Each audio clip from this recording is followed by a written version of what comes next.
natin tayo. Yung biwa ko, kung matagal ako nakatayo, sumasakit siya, parang may kuryente ito. Parang may kuryente. Pero may x-ray ako dito na... Sige, tingnan natin kung ano yung... Mas maganda makita natin yung mga files ng... Kung ano nangyari sa May inyo. damage din mo yung ano ko, yung back, yung ano ko. Nako. Ba't ganito? Tumabingin ang todo. Kasi nadulas ko 3 beses eh. Kaya, naku. Pero ang dulas ko yung hindi yung balat-balat, yung parang split na ganun, 3 beses na ganun. Nabina, ano to? Kasi, nangyari, kung makikita mo, bengkong na bengkong, bumigay yung pangilalim. Ano kaya yung may fracture? Hindi. Oh, Yan. yung disc. Oh, dito. Slip disc ang tawag dito, sir. Parang- Kailangan nyo mag-brace nito. Pumutok na ito, wala na to. Umagtas na, ayan oh. Kaya sobrang sakit ng ganun mo. Pero- Kaya pag matagal kang nakatayo, Oh, parang... nangingimay. Pero nung patingin naman ako sa tinanong ko kung may fracture, sabi hindi naman. Hindi fracture ang tawag dito, sir. Hindi lahat ng problem sa balakang or problem sa mga buto ay fracture lang na masisira. Yung kadugtungan ng buto, yun ang masira. Yung nakalabas na yun, nakayo agad eh, di ba? Oo po yan. Sabi ko, meron ba, pinig ko bang magpasalyo? Sabi niya, hindi naman daw, sabi nung tinatingnan ko. Ang kailangan dito, bibrisan nyo lang. Kaya kong itulak to. Ang problema, sir, siyempre, sabihin na natin na itulak ko. Tutunog yan, mararamdaman mo tutunog yan. Chok! Pero siyempre, pag mga kumilos-kilos ka, gumanon ka nga lang o yumuko ka nga lang, dumudulas na yan. Dumudulas Back to pain ka na Hindi naman. kasi pwedeng bumalik. Ano, pag nakitulak. Naitulak, nagtrabaho. Hmm. Ito po yung nasira. Oh. L5S1. Ito po. Kasi dapat yan, tingnan mo ha, later. Tingnan mo yung x-ray mo. Ito yung katawan natin. Hmm.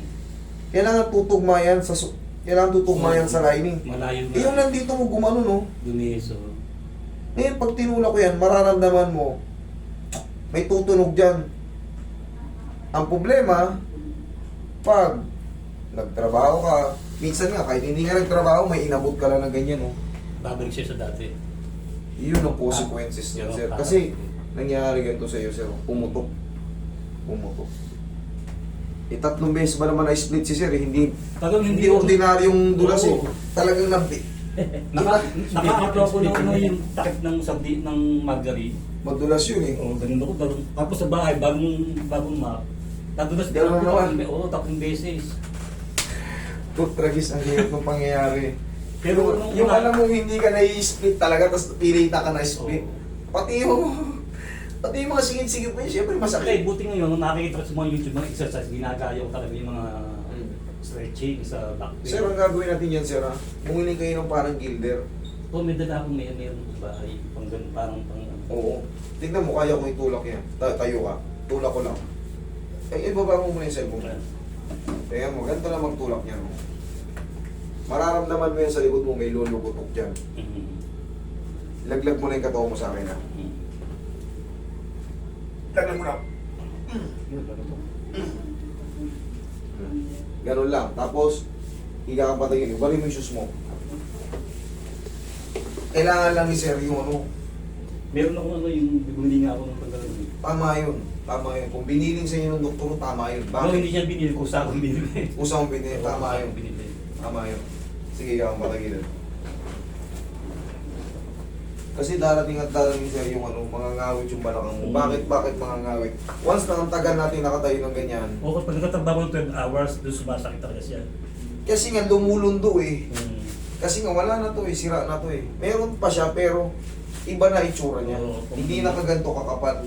Hmm. Bakal yung bandang likod. Makikita mo naman sa itsura eh, yung x-ray mo. Tutulak ko natin ang pag ano. Tignan mo yung tulak niya. Huwag mo labanan na. Naramdaman mo? Very simple. Pero hindi ka nasaktan. Bumalik lang siya, ibig sabihin. Doon talaga mismo yun, kabilang side. Kasi may mga pectus dito eh. May mga pectus na tanging iilan-ilan lang yung nakakalam, yung mga marunong mag-adjust. Kung mapapansin nyo, mayroong adjust na pa ganyan, yung diretso ganyan, tutunog yan dito oh, sa ibang part. Tutunog yung iba dyan. Pero yung pag ganito, paangat sa puwet. Iba to. Dito, ang tulak. Pero yan, okay na siya eh. Kumbaga na, may tulak ko na kanina eh. Okay, dapa ka. Para mamassage naman yung mga muscle spasm. Ito naman yung mga pagtanggal ng mga muscle spasm sa tulong ng mga massage. Yan sa upper. Ito eh, natulak ko na yun. Sir, yun lang talaga, magme-maintain kayo ng ano. Magme-maintain kayo ng ano. Yung gilder. Yung brace, back brace.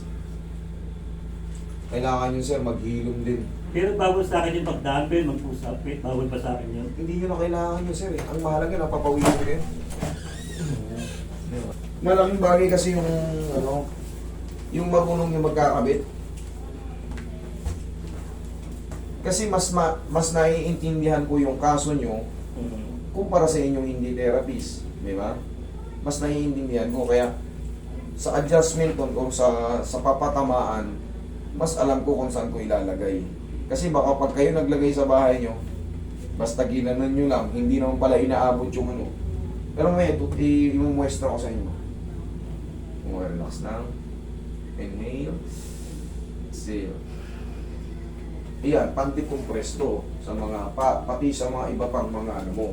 Iba pang mga, once na kasi bumigay na yung dulo L5S1, in a few years, or in a few months, possible na madamay na rin yung L4, L5.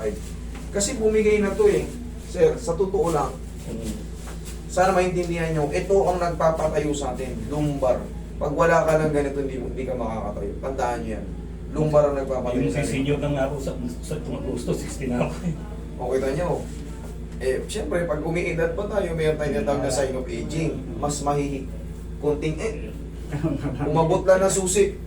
Nalaglag lang yung gamit doon. Sa umaga pa naman nagdadumbbell ako, push-up, tapos Hindi na. stretching.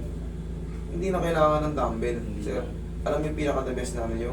Stretching lang, tapos Stretching. walking lang. Hindi nyo na kailangan kasi hindi nyo naman kailangan eh. Kung may mga konting push-up kayo, mas maganda ang push-up nyo. Sa ano pa eh? Sa wall eh.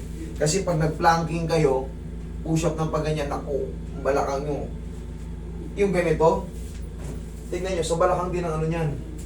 Yung mga ganyan. Eh, yung mga stretching na ganyan, okay sa akin yun. Pwede kayo sa ganyan. Pwede kayo sa ganyan. Tapos yung Pwede mga- kayo sa ganyan. Yung mga ganyan. Pwede kayo sa ganyan. Pero yung mga push-up na ano, maaaring baka bumigay yung balakang nyo. Yung ginagawa ko ganyan. Pwede yan. Pwede yan. Okay? Tapos yun nga, upo kayo. Ganito ang paglalagay ng ano. Tayo kayo sa sorry. Hanggang dito. Hanggang dito. Yan, para sa papuson yung ano. Huwag nyo ikakabit dito kasi wala to. No, Useless to. dito taga ako ng dati. Oo, nandito yung problema. Nandito sa L5, S1. Nandito, ito mismo ang problema yan. Nandyan. Okay, upo kayo. O, pakiramdaman nyo kung anong pakiramdam. Okay naman. Wala naman. Okay? Oh. Kita nyo, very simple ko lang itinulak. Yung mga dinagdag kong massage, para lang din sa mga i-create na mga spasm yun. Siyempre, mas naiintindihan ko nga yung ano, kaya gusto ko ipaliwanag sa inyo para maintindihan nyo rin. Para maiwasan nyo rin yung mga bagay-bagay na hindi na pwedeng gawin nyo. Pwede kayo mag-bike, pero pag alam nyo lubak-lubak, siyempre pag lubak-lubak, Yung mga hams. shock absorber natin yung mga yan. Napipirat sila. Pag napirat, ano epekto? Kung kailan matutulog kayo, ikirot-kirot, ihiga kayo. Parang kailangan Dati lang, magugusto ko ng plato, tapos hindi makatagal, tapos gumagay sa upuan. Kaya nga, iiwasan nyo maipit. Nung nag-ano siya, nag-trigger siya noong 2018 eh. Hanggang ngayon. Pero ngayon, menos na dahil exercise ko na ng straight. Very good. Malaking bagay yung nanonood kayo sa mga ano. Ginagawa ko Ako siya mga ganyan. Oh. back pain. Yan, ginagawa ko rin yan. Very good. Yan lang, pinaka pang ano natin sa parang hindi tayo mag-severe. Okay, sir? Huwag na maligo. Thank you.